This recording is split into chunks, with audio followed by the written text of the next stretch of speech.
Welcome to another episode of Lost in Science, and look, we're getting close to the end of the year, so we are entering the silly season if we're not already in a season that is silly, and that doesn't mean we're going to have lesser quality science for you on this episode. Definitely not. No, of course not. And as evidence of the high quality that we are presenting, I have with me Catriona. Catriona, how are you? I'm good, thanks. How are you going? I am fantastic. And what amazing, not lesser science, but greater science have you got for us this week? Well, this week I thought this cat will talk about cats. Excellent. Appropriate. There's so much to say about cats. There definitely is. What are you thinking? So I want to talk about how we first domesticated cats as humans and how our feline friends came to be our friends. Did we domesticate them? We did. Well, they're semi-domesticated. It's arguable. We'll get into it. Okay, cool. Oh, well, that's good. Do you have a cat yourself? I do not. I'm allergic. Oh, okay. Ironically. Well, it's good that you're crossing the divide then to talk about them.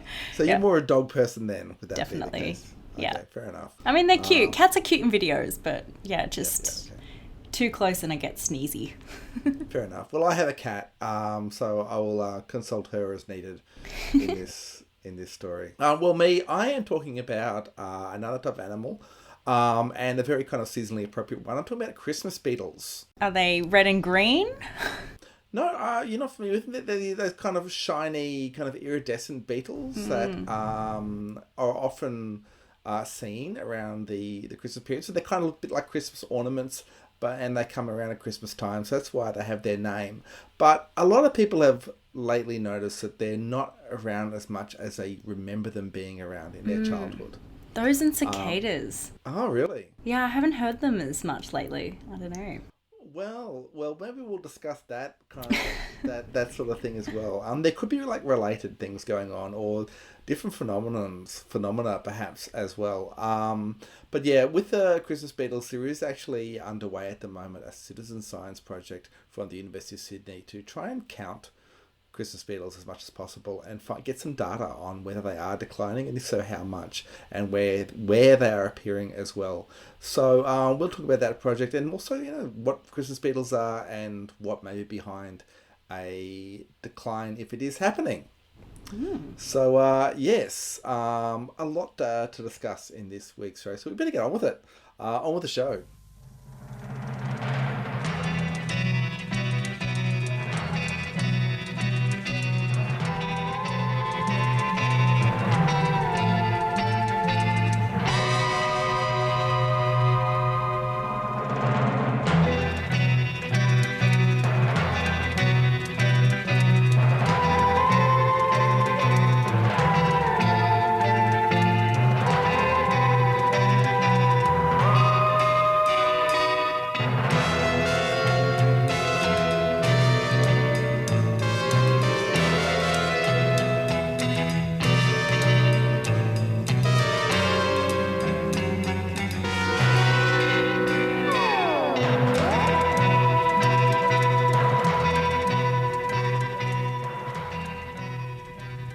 Around the world, cats are beloved. Well, Chris, you've got a cat yourself. Yes.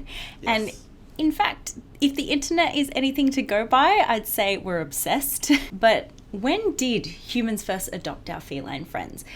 So a new genetic analysis alongside with archaeological evidence sort of pieces the story together. So the story goes that nearly 10,000 years ago, humans settling in the Fertile Crescent, so areas of the Middle East surrounding the Tigris and Euphrates rivers, that's when people started to make that first switch from being hunter-gatherers to farmers. And it's sort of thought that that's when they developed close bonds with particularly these rodent-eating cats that conveniently kind of serve as ancient pest control in these first civilizations. So it would have been growing grains and things and having something to eat the pests. So this is ancient Sumer or Sumerian kind of culture that we're talking about here around this area?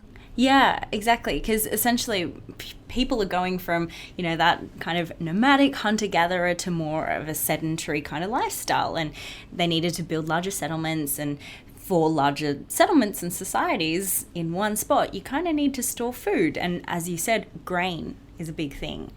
So grain stores were attracting lots of mice. So the solution was cats. Archaeological evidence has previously suggested that the domestication process of wild cats started in the Fertile Crescent and kind of intensified then in going into Egypt, along with cultural worships. And that kind of led to human migration and trade, facilitating the spread of domesticated cats across the world. And so there have been cat remains buried alongside human remains in a site dating to around 9,500 years ago, suggesting that... that's a long time ago. It's a long time ago. So it suggests that humans had already formed that relationship with cats by then.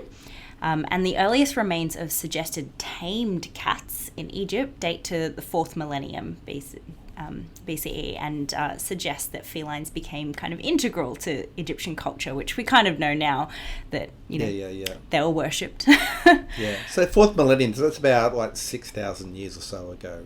Yeah. Maybe 6,000 years ago, yeah. Yeah. So now kind of adding to this archaeological evidence of, burials, mummification, paintings, things like that, scientists at University of Michigan College of Veterinary Medicine have collected and analysed DNA from nearly 2,000 cats in and around the Fertile Crescent area, which is where it was thought that cats were first domesticated, as well as throughout Europe, Asia and Africa, comparing nearly 200 different genetic markers. So some of the things that they kind of look for in terms of the DNA are microsatellites, which are little bits of DNA that mutate very quickly. So they can give us clues about recent cat populations and how the breeds have sort of developed over the past few hundred years. So that kind of gives us a more recent indication. But then another DNA marker that they look at single nucleotide polymorphisms, which are just single base changes throughout the whole genome. They give us clues about more of the ancient history, so going back to several thousand years ago. And essentially, looking at the changes in DNA over time, it kind of like you look at the paper and all the data that they've got, and it's kind of like a ripple or dispersal pattern outwards from regions like the Levant and the Nile Valley. So from that Fertile Crescent. And when looking for populations in Europe, Asia, Africa, and looking at the amount of mutations from the kind of ancestral population of cats, they seem to be kind of mixed almost equally to the same degree, really suggesting that they've come from the same place, and then as they were spread worldwide, there's kind of that, random breed subpopulations, as it were, because a single population can have genetic differences because they're just separated geographically. So they all sort of developed independently the same amount or degree of mutation over time. But it suggests that they spread very quickly then if they had the same kind of time of mutation. Yeah, at least in those places that they look at. And I guess they're kind of closer together. It'd be interesting to see, Australia's further away. Yeah. So what it would be like, here. Although not that they were really in Australia until, 200 years ago or a bit over. But you've got Eastern Asia and areas like that which are connected, geographically, and so it'd be feasible for them to reach, say, China and Mongolia and those sort of places. Yeah, and cats spread quickly. Maybe not as fast as rabbits, but they are very, very quick at spreading. So as we alluded to, Chris, in the introduction, cats aren't exactly domesticated. They're regarded as semi-domesticated. And that's because if you kind of just set them loose in the wild, they are still very, very likely to hunt vermin and rodents, and they'd be able to survive and mate on their own due to their own natural behaviors. And that's kind of like an innate thing. Unlike dogs and animals that we've either domesticated or we use in agriculture, we haven't really changed the behaviors of cats in this whole domestication process. So once again, cats are pretty special animals. And so in terms of their kind of semi-domesticated behavioral sort of state, it's consistent with a weaker amount of, human-influenced artificial selection. So that's when, we come along and we change things. So humans do create artificial selection pressure on particular species, like, if we want certain traits in dogs or cows or whatever it is. But we haven't really done that so much for cats. And so even though cats have been domesticated at approximately the same time as other agricultural species like cattle and sheep, which is, between 8,000 to 10,000 years ago, cats have still scavenged, and they've, curbed vermin populations. And so for the past several thousand years, cats haven't really been transformed drastically in their behavior or their form. So that's quite unlike dogs and other, maybe, I guess, economically important species. I don't know, is it rude to not call cats economically important? Well, if they have a value to pest control, I guess they're economically important, but maybe to a different, indirectly, I guess. Yeah. Yeah. And certainly, I mean, dogs were domesticated from wolves, and a dog compared to a wolf is extremely different, whereas, domestic cats compared to wild cats are quite similar. Yeah. So it's only really been in the past around 200 years that we've started to do anything or change anything. So now we've started to get cat breeds, and we're not just randomly breeding cats anymore. And that's an important thing. Like there is a difference genetically between, certain cat breeds and then random breed cats that have just sort of mated however they wanted to. Because now what we're doing by choosing breeds and things like that is we're also choosing aesthetic traits which are encoded genetically. And so now, in the past 2 centuries, that's now starting to put in some selection pressures, and we're, manipulating, I guess, the genetics of cats as well. So, we're starting to impact some genes, but it's still only likely to be a very, very small portion of their whole genome. But the fact that we haven't messed around too much with cat breeding and artificial selection and all that means that it's actually quite easy to dissect cat population origins and domestication and that whole story based on their DNA, because we haven't influenced it too much. It's mostly been quite natural shifts. So it's a natural rate of mutation, essentially, rather than these artificial processes that have happened in domesticated species. Yeah, and speaking of other domesticated species, horses and cows have seen sort of various domestication events caused by people in different parts of the world at different times. So people in different places realised, horses are useful or cows are useful. But in this analysis of cat genetics, it strongly supports the theory or the idea that cats were firstly likely domesticated once, and that was in the Fertile Crescent before migrating with humans around the world. So humans migrated and we took cats with us. So we clearly very much do love cats. And I also wanted to just briefly bring up another study that was recently published. So Chris, you're a cat person. You've got a cat, so you probably have feelings about this. But I do like dogs. Well, let me just be clear. I like both dogs and cats. I have had both of them at various points in time. Just happen to have a cat at the moment. So it's a lifestyle, I guess. Yeah. Maybe they're not as needy as well. So you've probably heard of the idea of, pet your stress away sort of events and these sort of interventions, I guess, that bring dogs into work. Mostly these events, they are focusing or featuring dogs. And they definitely have proven benefits. So animal assistant interventions where you relieve stress by playing with dogs, and puppy therapy, it's adorable. But new research from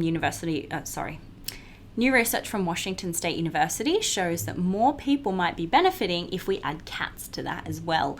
And interestingly, highly emotional people were found to be highly drawn to felines or cats. So, what are you saying there? What are you saying? You're a highly emotional person. I'll take that as a compliment, I think. I mean, it's very, very hard to sort of quantitatively study emotion, but so I guess a cat can maybe, I suppose, saying it will calm you down perhaps, whereas a dog, if you're excitable and a dog is excitable, then you're just going to feed off each other. Yeah, well, there's this kind of perception that dogs exist to please people, Yeah. whereas cats are, I guess, a little bit more unpredictable. Mm. So I think, anecdotally at least, these researchers sort of got the perception that people, or some people, find cats a little bit more difficult to be around, and cat people are very different to dog people. But clearly, there are people who are both, like you. That's what I'm saying. But these researchers surveyed 1,400 university students and staff across 20 different universities, and they saw that, when they have both dogs and cats, some people just sort of go in and make an immediate beeline for the cats and other people for the dogs. And it was interesting that, one, like many people, were interested in interacting with the cats, but also thinking about why they made their choices. There seemed to be a little bit of a link between the kinds of people and personality. So it's just quite interesting. It's only a preliminary study, but thinking about the fact that maybe we should be having like pet your cat days and bring your cat to work days as well, because it does seem to help at least some people reduce their stress levels. So adding cats might help us sort of broaden the audience a little bit more for the people who are not dog people. You heard it first here on Lost in Science. Bring your cat to work and see what happens.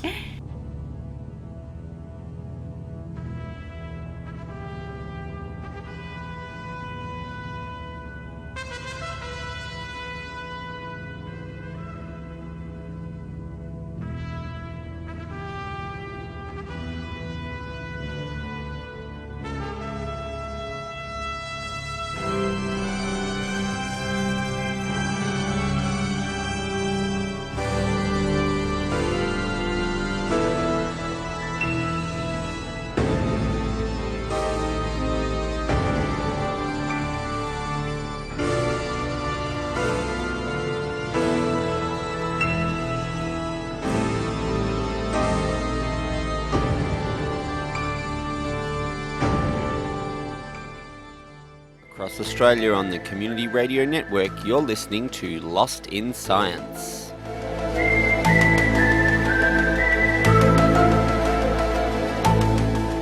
All right, so you're listening to Lost in Science. Now, you might not know, but I grew up in Bundaberg, and as a child, I remember there being a lot of cane beetles around. You familiar with cane beetles, Catriona? I'm definitely familiar with cane beetles and the idea that we used cane toads to get rid of them. Yeah, that didn't work so well, although I have seen cane toads eating cane beetles, so like it can perhaps happen. So cane beetles are these kind of, I don't know, these large brown beetles, and so they'd come around in big numbers, but occasionally you would see these shiny kind of metallic looking beetles, and they were the Christmas beetles, and they were a lot, seemed to be a lot more special. And I think a lot of people, they are very special because they come around at Christmas time in particular. And as I said, they're kind of shiny, they're pretty. I thought they were maybe just different, related to the cane beetles. They're just kind of the special ones, but they are kind of distantly related. They are both members of the scarab family, but there's something like 30,000 species in that family. So that's a lot. That closely related, yeah. But yeah, the Christmas beetles, they are, I guess, known primarily for coming out around Christmas time, sort of November, December, and that's why they get their name, as well as their appearance. They are, and unlike the introduced pest that is the cane beetle, they are a Australian native species. The genus is, I'm going to try and say this, Anoplognathus. I don't know how you pronounce that. I wouldn't know how to pronounce it either, so it sounds fine to me. So we'll call them Christmas beetles. There's something like 35 different species of Christmas beetle. And Anoplognathus pallidicollis is perhaps the best known species. It's kind of the most kind of shiny metallic one. But there are other species of different colours and things. But yeah, they're kind of shiny. They're kind of iridescent, and a word that I learned by looking up about this, specular as well. And specular is when it kind of reflects light back at you like a mirror. And these, I guess, combine to give this sort of metallic appearance. Now, iridescence, I couldn't find the mechanism of the iridescence, particularly for Christmas beetles, but in nature, iridescence often comes about when you have kind of multiple translucent layers where, say, from different angles, light from different wavelengths will constructively or destructively interfere, and so you'll see different colours from different angles, and that's where the iridescence comes from. Yeah, what about the specular, did you say? Yeah, specularity. Yeah, I don't know. Maybe it's just kind of really smooth, or maybe there's something to different layers gives it that kind of mirror aspect as well. I'm not really sure how that works. Like I said, well, smooth surfaces tend to be mirrored, like, you know, whether it's glass or like water can be reflected if it's smooth enough.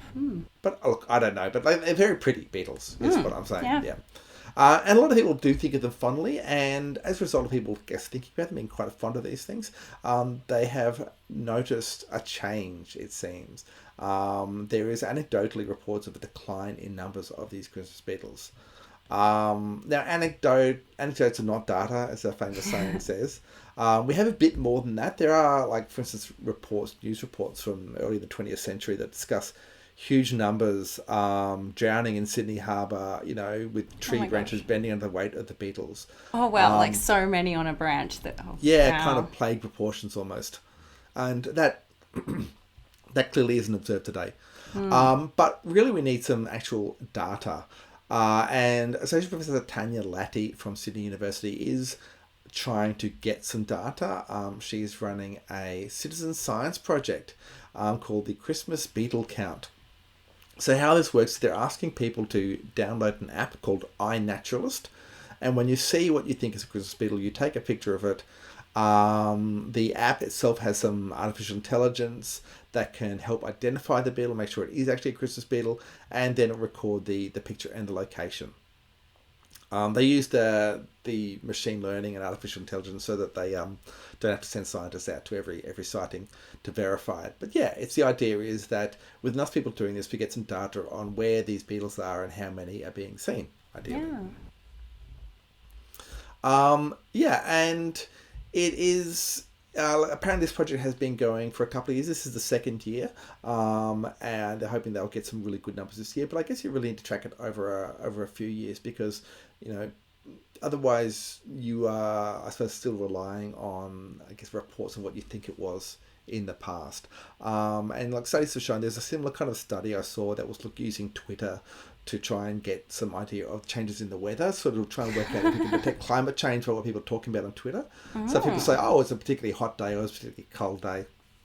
And what they found is that people mostly compare the weather to the year before, rather than having long memories of gradual changes in trends. So really our memories for things like beetle numbers aren't that reliable. And so we need kind of a few years of actual data so that we can tell what's going on. Yeah, well, sometimes I'm like, what was the weather last week? Like, let alone exactly. long term. Well, especially if you live in Melbourne, you're probably, what was the weather this morning? Yeah. I don't know. Who knows? But yeah, so they're trying to find out whether there is actually a population decline. There are some suspects for what may be causing a decline if there is one. The perhaps most obvious one is habitat loss. Because so these beetles, the adults feed on eucalypt leaves, but the larvae, which are kind of crescent shaped, they kind of curl up into a crescent shape. Yes, they feed on the roots of grasses, and being a native species, that would be primarily native grasses that we're looking at here. So when you think about, say, a large urban area like Sydney or Brisbane or Melbourne, then you're going to have, I guess, less of this native grassland in the suburbs where people are living. And so there's no surprise that you would then get fewer Christmas people being seen. And in fact, in some parts of the country, it seems that there is actually not a decline. In some parts of the country, there seems to be a bit of a boom in numbers, reportedly. So the Queensland government website actually lists Christmas beetles as a pest species for eucalypt plantations. And the Queensland Museum, on their information page about the Christmas beetles, talks about how, with an increase in farming and clearing, there has been more grassland created. And so you get large numbers of beetles, and also you get small numbers of trees perhaps, and so those trees that do exist are vulnerable to the adult beetles feeding on them. Right. So it's decimating those crops. Yeah. That seems to be only the case though in the rural areas, whereas in Brisbane they're also reporting, anecdotally, a decline in Christmas beetle numbers. Mm-hmm. So that does kind of strongly support the habitat loss idea. But generally there is people observing what seems to be a decline in insect populations of many different species around the world. And so the concern is that maybe there is something else going on as well that we need to be aware of. One thing that people often point to perhaps is the use of pesticides or chemicals. Yeah, okay, that makes sense. Yeah, and so I mentioned that the Christmas beetle larvae kind of curl up in a crescent shape. They're also often called curl grubs, and there are a number of different beetle species that have curl grubs as their larvae, and many of them are introduced pests in Australia. Like one of them is actually the Argentinian lawn beetle, which is another kind of scarab, I believe. Can look a little bit like a Christmas beetle, but a smaller version thereof. And as the name suggests, it's an introduced pest in garden lawns. So it's about telling the difference between, this one's native and good, and then this one's a pest.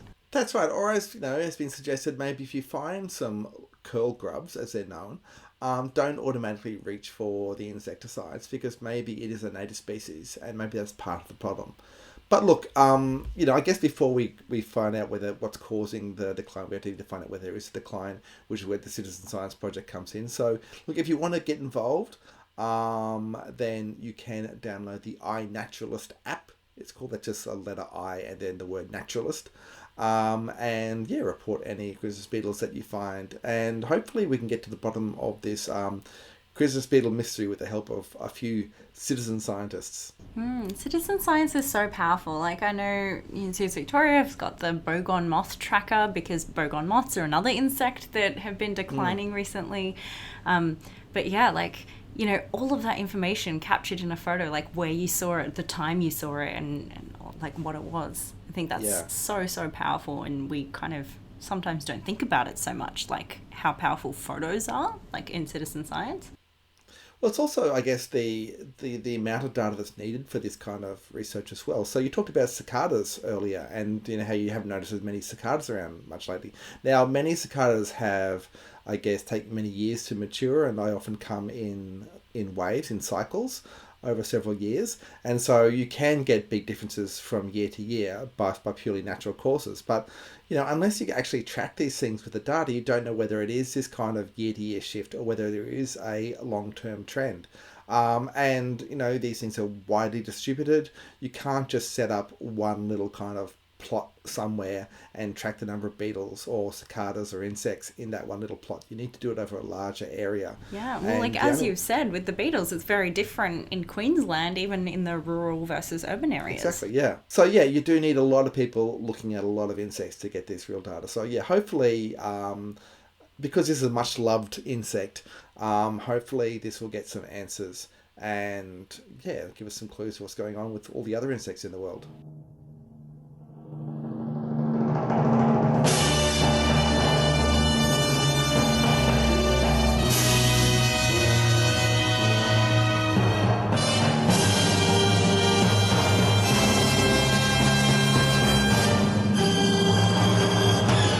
And that is all we have time for this week on Lost in Science. Thank you for joining us in Getting Lost. If you have any questions or suggestions for the team, get in touch with us by email. We are lostinsci@gmail.com. You can send cheap tweets to us at lostinscience1 on Twitter, or you can find us on the ubiquitous Facebook. Lost in Science is recorded at the studios of 3CR in Melbourne on the land of the Kulin Nation, and is broadcast across Australia on the Community Radio Network with the assistance of the Community Broadcasting Foundation. You can find a podcast version of the show on 3cr.org.au, or you can tune in the way you did this week when we return in our usual time slot to get Lost in Science!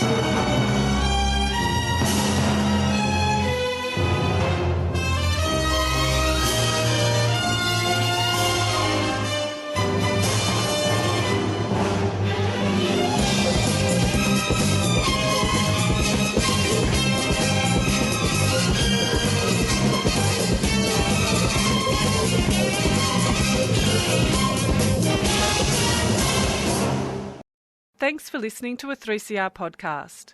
3CR is an independent community radio station based in Melbourne, Australia. We need your financial support to keep going. Go to www.3cr.org.au for more information and to donate online.